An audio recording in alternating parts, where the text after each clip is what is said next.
Hello guys, আসসালামু আলাইকুম। আজকে আমরা রিয়াকশন দিতে যাচ্ছি মিস্টার বিস্টের ভিডিওর পর। যে ভিডিওটা মিস্টার বিস্ট বানিয়েছিল আজ থেকে বিগত 10 বছর আগের ভিডিও।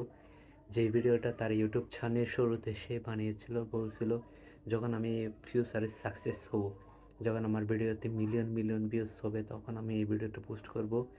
15 বছর আগে সে পরিকল্পনা করে রেখেছিল যে সেই আজকে এই যে 10 বছর পরে আসে এত বড় একজন ইউটিউবের সবচেয়ে বড় ইউটিউব কন্টেন্ট ক্রিয়েটর হবে, ইউটিউব জগতের বাদশা। এটা সেই আগে থেকে এইভাবে রাখছিল এবং সেই মিস্টার বিস্ট ভেবে রাখছিল যে এই ভিডিওটা আমি ভবিষ্যতে গিয়ে আপলোড দেবো। যখন আপলোড দেবো তখন মানুষ হয়তো দেখে ভাববে আমি কীরকম ভিডিও বানিয়েছিলাম, কীরকম ছিলাম, কীরকম ছিল মিস্টার বিস্ট, কোথা থেকে শুরু করছিল।